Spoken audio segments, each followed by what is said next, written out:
No, I never put limits on skateboarding because it always changes. And I mean, now it's just bigger and, you know, better tricks. It's like all the old tricks, but everybody does them much higher and, you know, much longer. If you ever seen an iconic skateboard photo from the 80s of the biggest stars, like Tony Hawk, Christian Hosoi, Rodney Mullen, there's a big chance that the man behind those photos are Grant Brittain. So here comes the interview with Master of Skateboard Photography with Grant Brittain. A still photo is just, you have to catch it at the right minute, you know, right second. If it's the wrong second, it's not a good photo, you know. It can be just a split second and it all changes everything, you know, the mood, the emotion, the drama, whatever, you know. Do you want to walk over to the car? Sure, yeah. So what would you do? What makes a good skate photo? A combination of things, catching the trick at the right time, but mainly the skater, you know, his facial, his hands, you know, his style, whether he's grabbing a certain way, and you know, it can be anything, you know. It can just be a finger, you know, can change a whole skate photo, you know, like, or an early release, or, you know, whatever, you know. What's your favorite photo you ever taken? Not one that is just you have like a... Probably a group of photos, you know, the Miller pole cam, the Swank push photo, probably a few Miller photos, some Tony Hawk stuff, you know, early stuff that I did. Those photos are special, just, it was the time that I shot it in, you know, like the Tony Hawk photos. Let's say the Madonna or the Ollie at Del Mar, or the really high frontside air that's on the back of my book. They were just during this golden period of skateboarding, you know. What time? To me. Period? Yeah. Is it do you think it's a golden era of skateboarding? Yeah, just the 80s were like, you know, that's when everything was changing. Skating had died out. Nobody cared about it except skaters. You know, it was, it kind of where skating went from grinds, you know, or even before that, the toy, skateboard as toy, you know. And then it got in, you know, Dogtown era, you know, where grinds and airs and things. And then in the 80s, people started doing flips and flipping their boards, and, you know, it got, you know, multi-dimensional, you know, I think. It really started to change.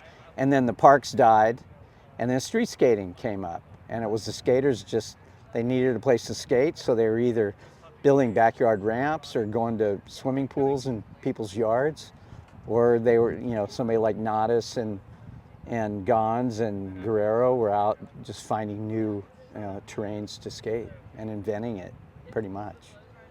You know. Do you think still skateboarding can be reinvented? Like, or is it just has it reached some kind of final development? No, I never put limits on skateboarding because it always changes. And I mean, now it's just bigger and, you know, better tricks. It's like all the old tricks, but everybody does them much higher and, you know, much longer, you know, much bigger. Do you think and much more technical. Do you think it was something more like pure in skateboarding when it wasn't as big, like the golden age? I liked it then. I mean, it's great that people can make money now. Back then you couldn't make money. You know, somebody like Tony Hawk, I think he has a check for 99 cents or something for a royalty check. Yeah. You know, so could you make any money? Oh no, not in the early stages. Not till Transworld started, and then a couple of years into doing Transworld, and I started making money. But we kind of brought it up to that point too. At first, we weren't making any money. And you'd make $50 for an ad if you were lucky. And then so we started to bring it up to a stage for everybody that they could get paid more. And then now it's just gone the other way again, you know, because it's so, you know, skate photography is so disposable now. And it's hard to make money, you know, with, you know, the internet and social media. And, you know, now $50 is like, whoa, I'm getting $50, cool. That's $50 I didn't have before. This is the book, Push. So this is Push, the book I did back. It's been out for 2 years now, almost exactly 2 years. And it officially came out in right when, let's see, I worked on it during the pandemic. And you know, what was good for me with the pandemic, it just got me working on projects because I couldn't really go anywhere. And then I got it done, but I couldn't do a book tour or anything because it was pandemic. I was super careful during the pandemic. I didn't want to get sick. And so we put it out there, and it did well. It pre-sold like, I think 1,500 copies pre-sold, which is really good for, you know, a skateboarding photo book. And then we sold through the first printing, which was, I guess I can say it, 4,000 books. And we're in the second printing now, and we've got like maybe 800 left of the second printing. So it's your body of work, your kind of your legacy book of just like the best of, or is it a time period or? Well, yeah, it's the 80s. I started to do an overall like 40-year book because I've been doing skate photography for over 40 years now. But when I started working on it, it was 40 years. And then we started looking at everything. I was doing it with somebody else originally, and Josh Higgins is a friend of mine who's a designer, and we were working on it for a while, and we just looked at everything and went, there's too much stuff, you know, and then I had some weak points in skating when I quit traveling as much, and you know, and I just shoot in San Diego and stuff, and kind of shooting the same people. So we go, you know, there's so many 80s photos, you know, and I have so many of them that people haven't seen. You know, there's a lot that got published, and then there's others that didn't. And we decided to do the 80s book because, like what I said before, it was the golden era, and it was the time that I started skate photography. Well, 79, I started shooting, and then the magazine started in 83, and so that first couple of years was the learning how to do photography, and then during that time also going back to school and taking photography in college at Palomar. And was there a generation before you that ever stayed around, or were they just in and out, like surfer guys, or? What, the skate photography? Yeah, was there anyone before doing it, or? No, it was, you know, when I picked it up, it was, you know, Glenn Friedman and Stesic and Bolster and Casimus and Terrebonne and the Sharp brothers and who else? Goodrich. And I learned by looking at their photos that were in Skateboarder magazine and a couple other magazines. And when skateboarding died again, they kind of, the people that worked for Skateboarder went into, you know, BMX and motocross and surfing and stuff like that, because they didn't have anywhere to put their photography. So when Thrasher started up in 81, that was the only venue to, you know, to send photos to. And once in a while they would ask me for a photo, and I would, you know, give them stuff.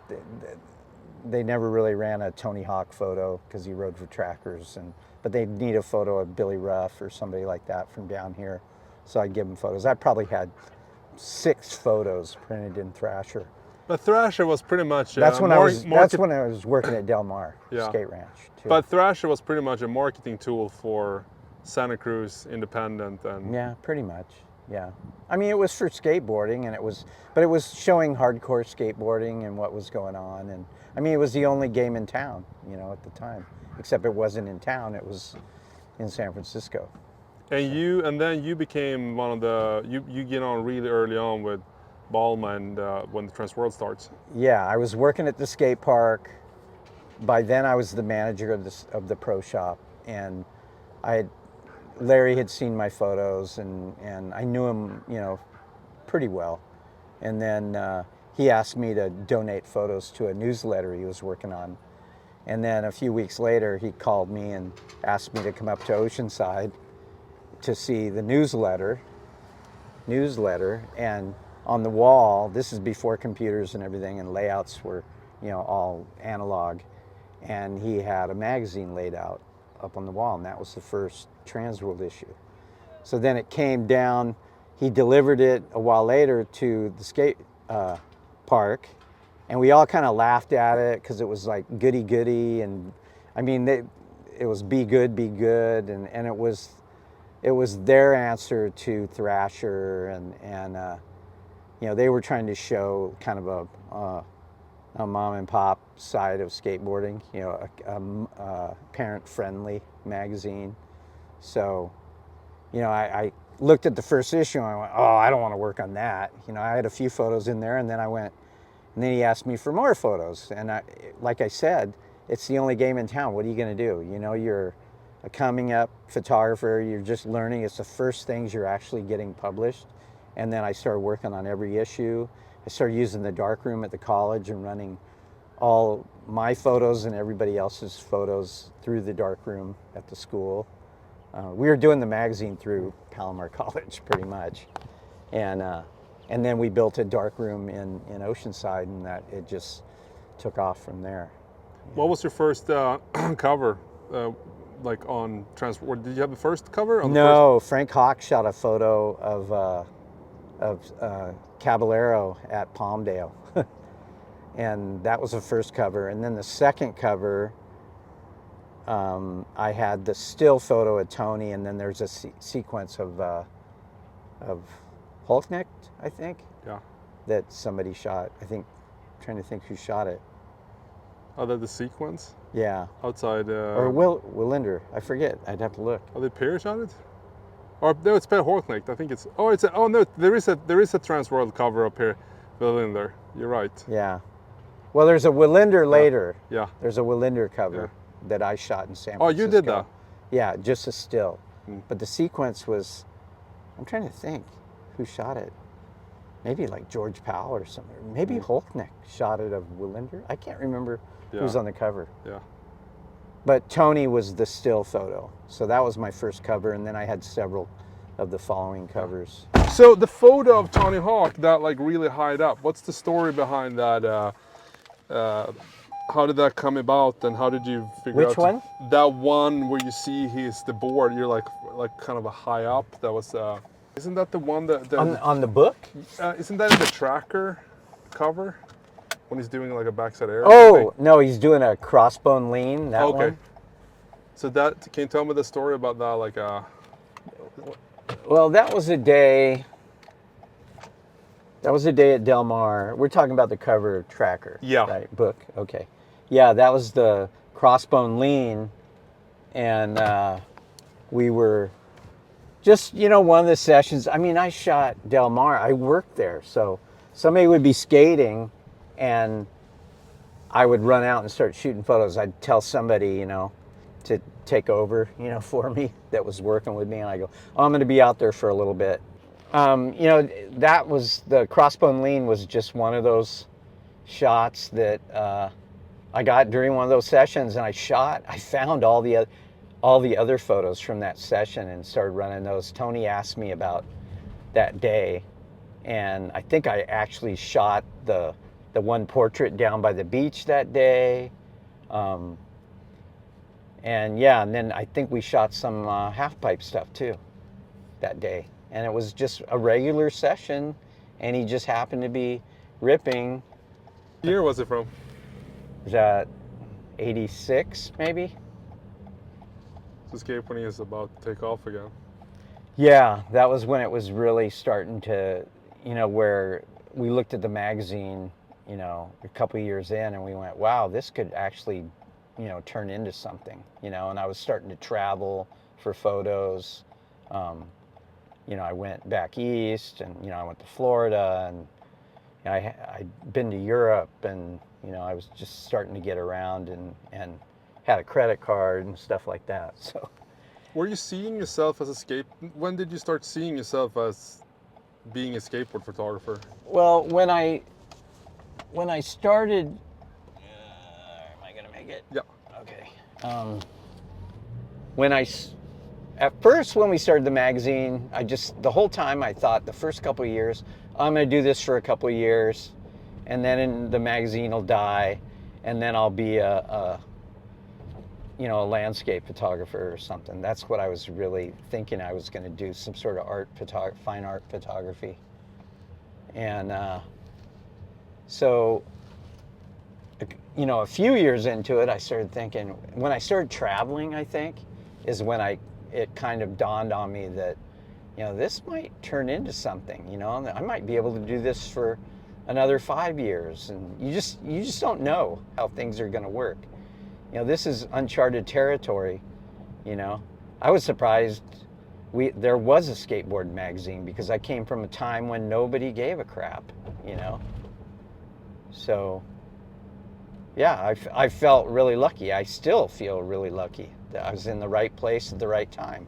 If I hadn't worked at the skate park, maybe I would have never picked up photography, Before that, I thought I was going to be, a cartoonist or something, because I drew a lot and took art classes. And what drew you to skateboarding?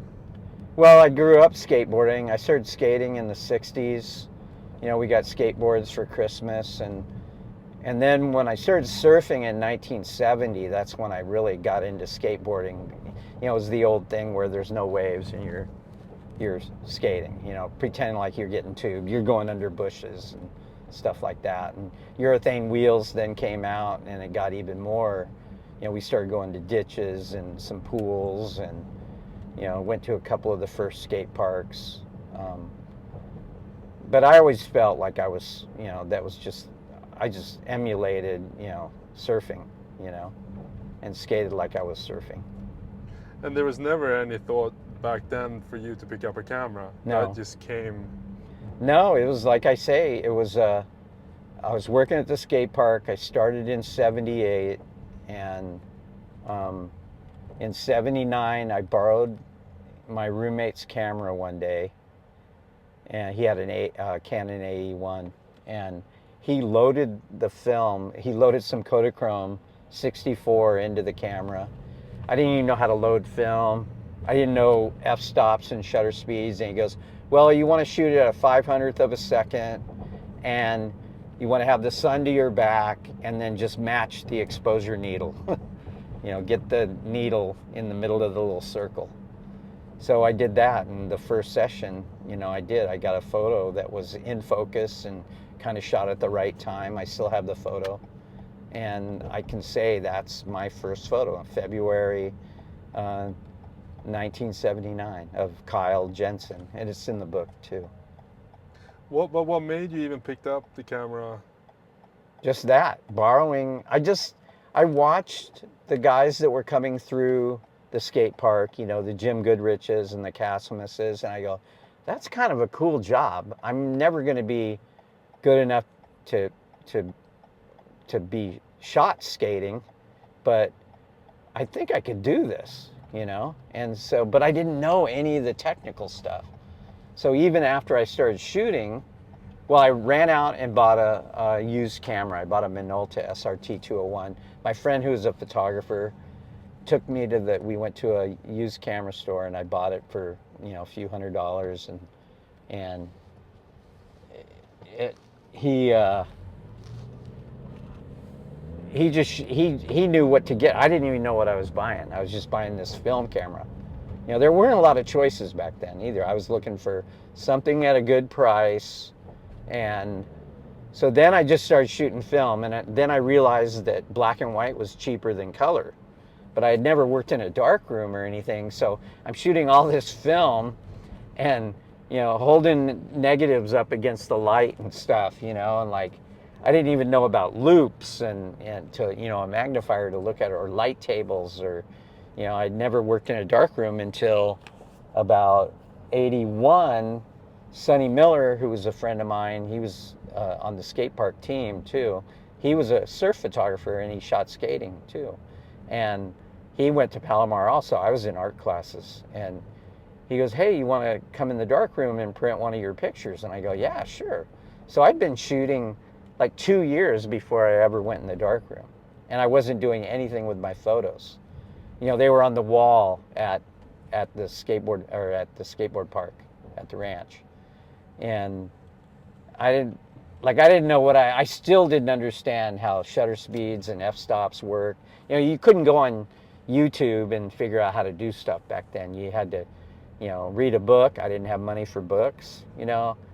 And then Sonny, he took me into the darkroom and I printed my first negative, and I was just like, when it came up in the developer, I was just blown away. You know, that was that moment when you just go, oh my God, because it was like magic. It was like, you know, it's a mixture of alchemy and magic and voodoo, and, you know, it's just so crazy to be able to shoot a photo and then go to the darkroom, develop the film, and then print it, you know, within a day. You know, now you have it in seconds, you know. Or who were the main guy you developed a relationship at Del Mar? Yeah, well, it was, you know, being at Del Mar every day, and like to a lot, when I was first started shooting, you know, before the magazine, is everybody knew me as Grant, the guy that works at Del Mar, and he works in the pro shop and he sweeps pools and maybe he won't kick me out of the park, you know. So I had a relationship with the skaters, AMs and pros, and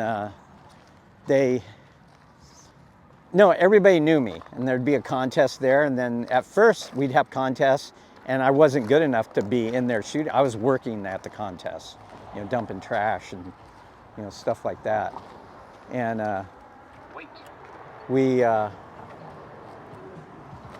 trying to think, yeah, just everybody knew me, you know. And then all of a sudden I started shooting photos, and then, you know, at first I was too shy to ask people to go shoot, you know, so I was just shooting the pros and, you know, kind of off to the side, you know, kind of behind the scenes. You know, I didn't go, hey, Caballero, can you do that again? No, I didn't do that. I shot one photo. I just waited for him to do something in the right spot. And then... when did you grow into actually start to like directing them? Probably when the magazine started. You know, the first couple of issues came out of the magazine, and then everybody wanted to shoot with you. You know, after a while, it was like people started calling me. So...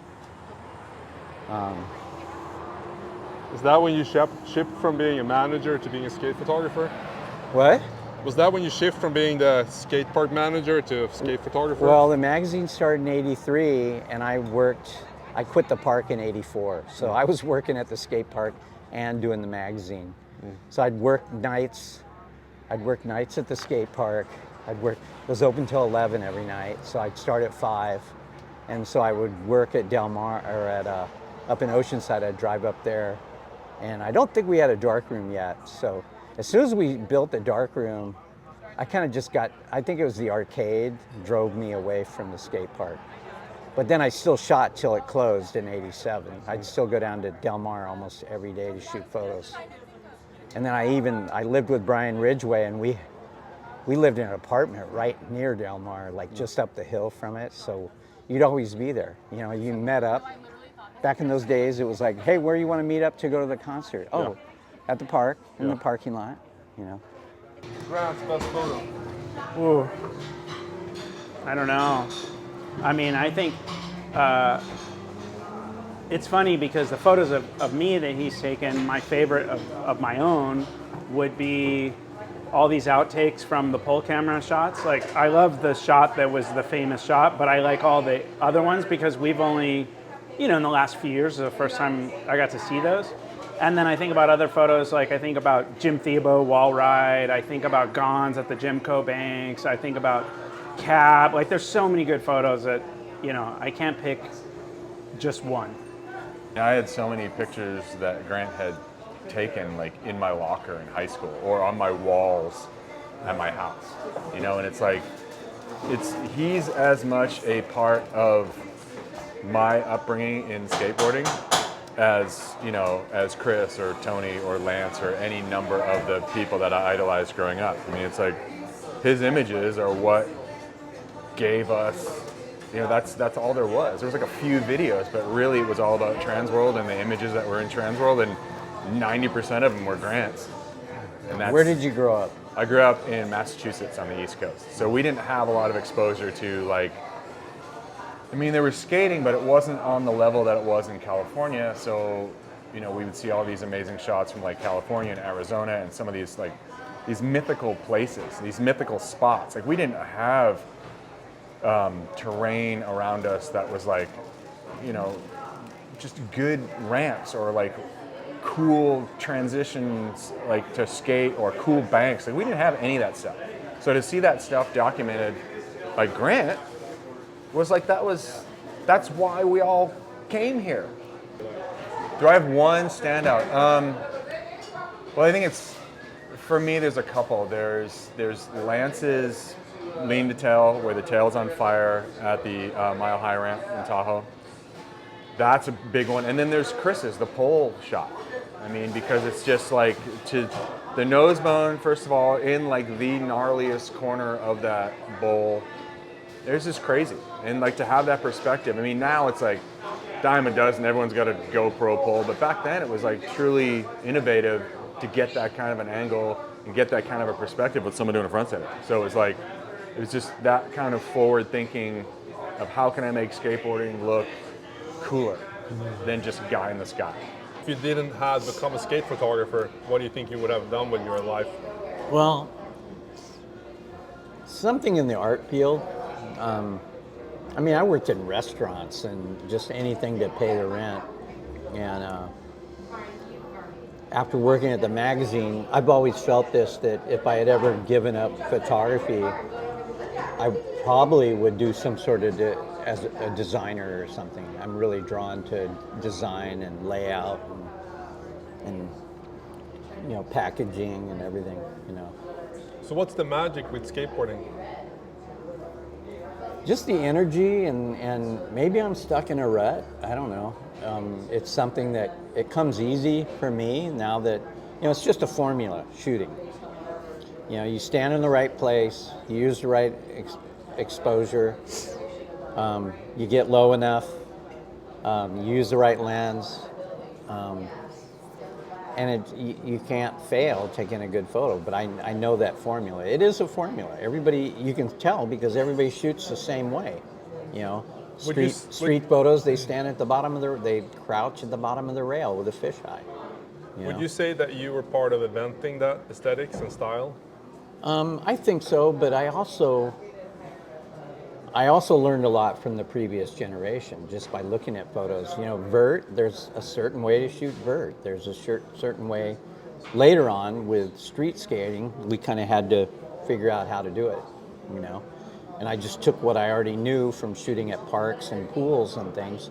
And, you know, you got to show the takeoff spot, the person in the sky, and the landing, you know, to give it a reference point, you know, where you can, just by looking at the photo, you can see what's going on. It's not a newspaper sports photographer shooting skating where it's the person in the sky, you know.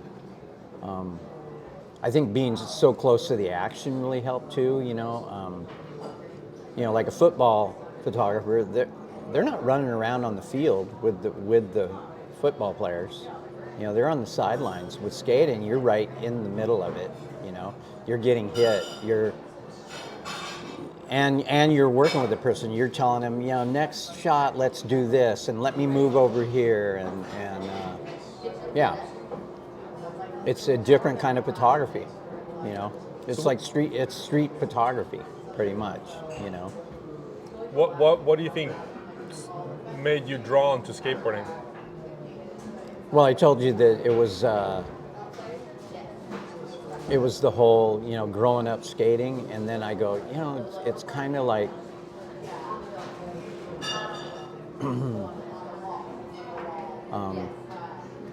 it's kind of like that thing where everything else seemed boring, you know. I liked how much energy there was, and that people would ask what you did, and I'd be on a plane going someplace when skating was, nobody knew about skateboarding really. People would go, so what do you do? Oh, I'm a photographer. Oh, what do you shoot? Oh, I shoot sports.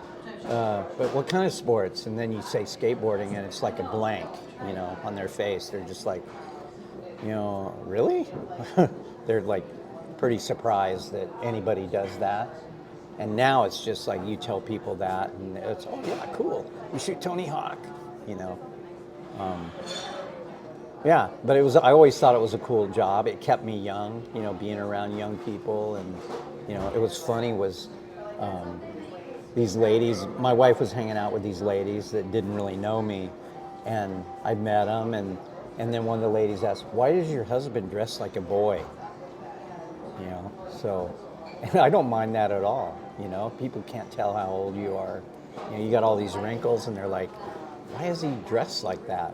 You know, because that's how all my friends dress, or that's what's comfortable, you know. So, no, I totally look at being a skate photographer as like the coolest job in the world, you know. I always had the best place at a contest to sit. I wasn't sitting, I was crouching, but that's the other great thing about it. I got to travel. I got to travel with my friends. All those people that I shot back in the day are still my friends. They're my best friends, you know, because I worked with them for years. And then there's, you know, when you get together with people and you don't have anything in common and you don't know what to talk about, these people you always know what to talk about. You know, you talk about skateboarding and photography and art and music, and all that came in with it because skaters are multi-level, you know, talented people, you know. What made the push photo such a, like, what is this? It's just kind of this. Sorry, I'm a very unclear question, but what makes it so special for yourself? Like, is it the impact it had, or just like?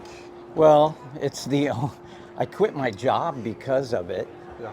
Because they wouldn't run it as the cover, and I got mad and I left for a few days, and because they didn't get it, you know, they didn't understand it, what it meant, because it was the first, you know, I said I wanted to use this photo as a cover, and it wasn't guy in the sky, it wasn't color, it wasn't stickers and skate logos all over everything. It was totally different than anything that had been run before. It was a big thing. Nowadays, this would be no biggie, you know? It's just a skate photo. Back then, it was, you were breaking all the rules. So. But you made the rules. Yeah, but I wasn't the boss, and I was part of a team, you know? You know, when you do a magazine, you're part of a team, you know? It's not the Me magazine. It's not the Grant Brittain magazine. It's the Everybody magazine, and you gotta,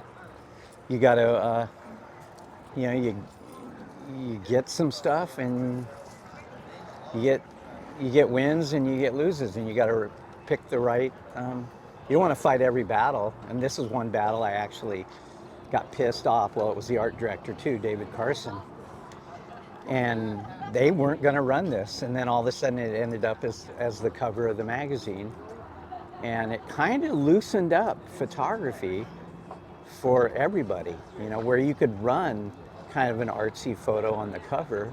You could run a black and white of a no-name skater, Todd Swank. He was my darkroom assistant.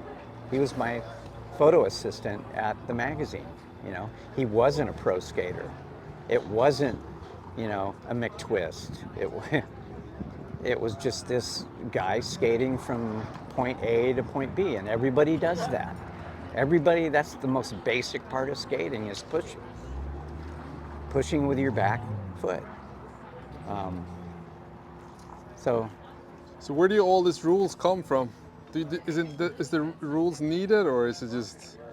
Well, back then it's that old I know what I like thing, and people, they may not know anything about a certain thing, but everybody thinks they're an expert.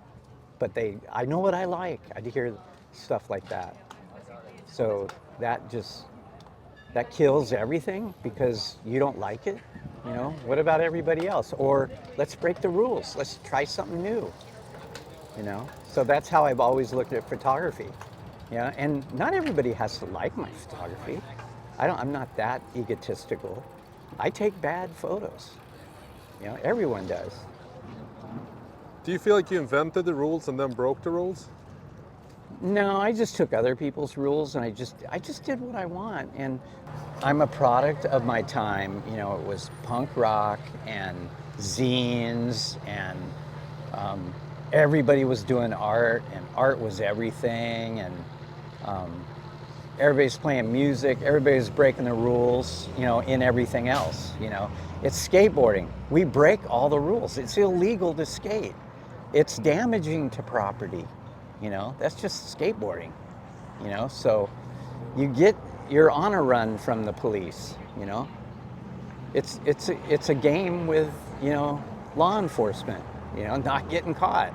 So you're worried about a photo that's on the front of a magazine? It's only a magazine too. And it's only a skateboard magazine. It's not changing the world, you know? So I just didn't, I don't know. It's funny how some people are. And I'm not perfect either, you know? I had people tell me that, you know, luckily I had mentors, you know, that knew more than I did, and they helped me a lot. You know, and they were like, yeah, learn the rules and then break the rules, you know. I still say that to people. Learn the rules and then just break them. Do whatever you want, you know. I see art everywhere, you know. I love photography. It's an amazing thing, you know.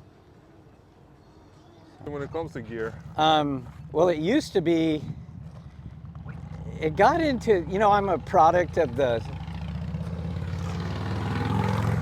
I'm a product of learning photography in the 70s too, or late 70s, early 80s, when it was all about gear and lighting, and you got to have a perfect photo.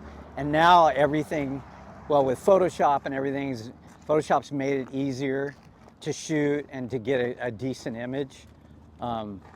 Back then, your lighting, like in the studio, had to be perfect. Now, you'd spend all day on one photo. And now you can just shoot stuff and you're not worried about flare, because flare's cool. It's really a lot easier to take a good skate photo now. And I still do the pre-visualization thing, you know, and I tell kids that all the time. I go, think about the photo before you take it. Think of the background, what it's gonna look like. And now I still think the same thing, but I know I can fix stuff up in Photoshop that I couldn't back in the day. I'm even pulling out old photos that were underexposed or overexposed and working on the raw file, and then using a photo that I couldn't use back in the day because it was shot at the wrong exposure or whatever. but I would say that you're kind of the guy who perfected the craft of using a fisheye too. Well, I just learned from those other guys. From Bolster, he brought it from surfing, Warren Bolster, and it became the staple for skate photography. You know, What now makes the fisheye so good for skateboard photography? you can shoot, it just makes things look more three-dimensional, you know. It gives you a lot of depth of field, so it's not all flat, you know. It distorts, but it's a cool distortion.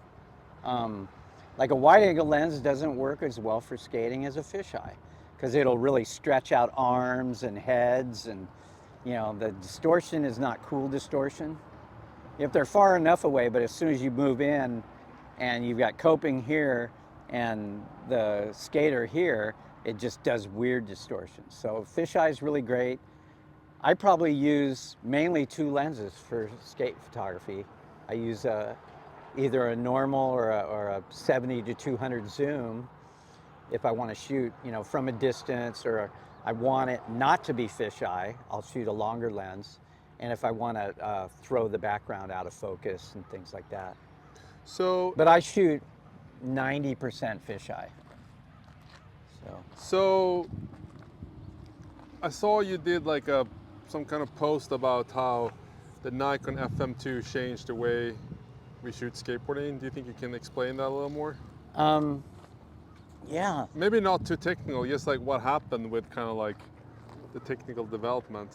Well, before, I'm trying to think when I got sometime in probably 1985, I got an FM2, Nikon FM2. And that was the first camera they made. It was 2/50th of a flash, or 2/50th of a second flash sync. So you could shoot flash during the day. Before then, you couldn't shoot with flashes during the day. So you'd always have to make sure the sun was behind you, you know, or to the side or whatever. When that camera came out, I started shooting flashes during the day. Before that, you could only shoot flashes indoors or at night.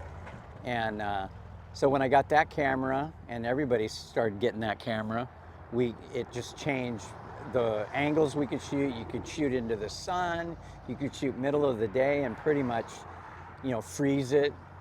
Maybe if the person was going sideways, you'd see a little blur, but if they were coming at you, you couldn't see any blur really. Yeah. And so it changed skateboarding. And now, you know, I use hypersync and I can shoot, you know, 1,000th of a second or 2,000th of a second during the day because of technology. Don't ask me to explain it. How many skate photos do you think you have taken?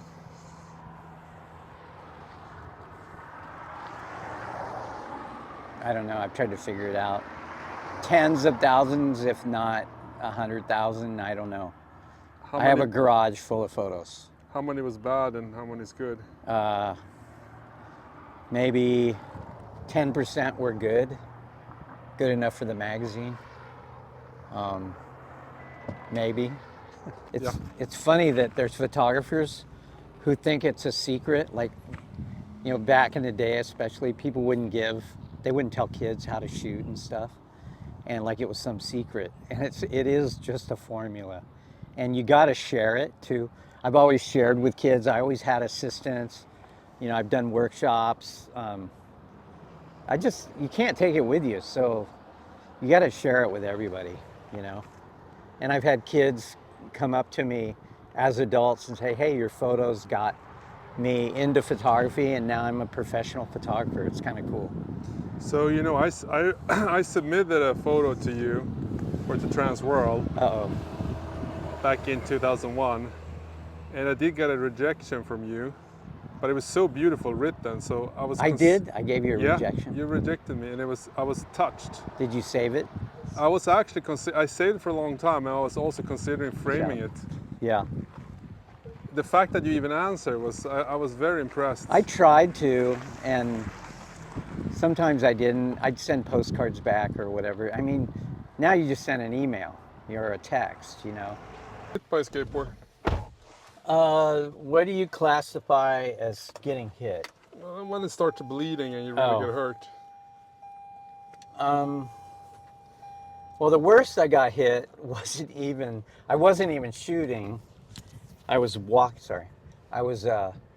walking up the side of the ramp at a contest and the stairs went up the transition, you know, and I was looking down at my camera and a board flew off and the grip tape just went, that's in the book too. It just shaved my nose and my cheek and a little bit of my eye. And I mean, it went off full blast. It wasn't a little hit. It was, guy stepped off his board, Corey O'Brien, stepped off his board and then shot it. And it just, if I had been hit in the temple, I would have been killed. But, so I get hit in the arm. I got hit, I shot this, I have the photos too, but a few weeks ago I was shooting Lance at Poods Park. And I wanted an invert photo. And twice in a row he hit me and I put up my arm. This is my blocking arm because I'm right-handed, and it hit me in the same place both times and it left some little scarring, but not a lot of blood came out. But I was like, I don't get hit a lot, so it's a surprise when I do, and it's either because I'm not paying attention or it's just so fast. And with the fisheye, when you're looking through the fisheye, everything's distorted. You can't tell if it's over your head or below, and you just kind of, when you see the board leave and it's coming toward you, you just kind of block it with your arm. So, yeah, but I get hit probably every few months I'll get hit, and it's usually just, you know, a shinner or a little scrape or whatever, or just an impact thing. But I've only been hit in the head a couple of times. and never knocked out. That time the time I got hurt though, I almost fell off the ramp, and Don Bostic saved me. He was walking down the stairs and the board went right between us, and then he caught me from falling off the ramp. So, no, I've been lucky. You just can't take your eye off the board. That's all. Never. So you get really into noises when you hear rolling, and then all of a sudden you don't. That's when you want to watch out, because it's airborne. Skateboarder ever? The best skateboarder. There's not just one best skateboarder. There's lots of great skateboarders, and I'm not just saying that because I don't want to get beat up. But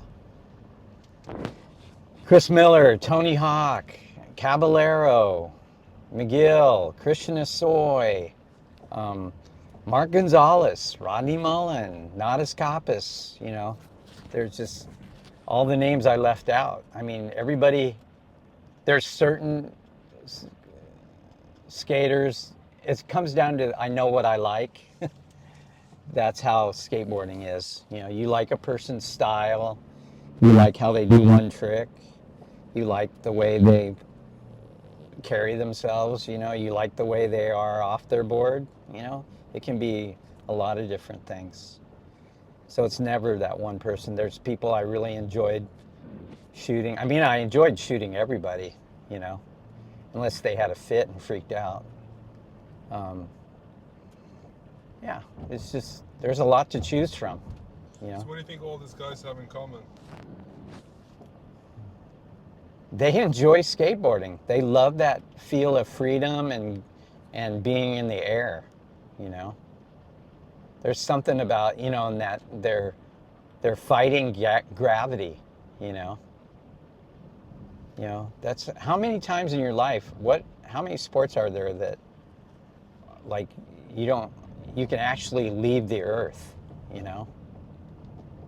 I mean, I think it's the freedom thing, and you just skate for yourself. It's like surfing. You just surf for yourself. When it becomes something else, then it might be not the right way to do something, you know?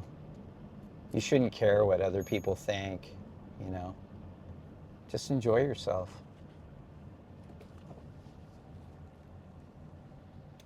What do you think skateboarders enjoy in your photos?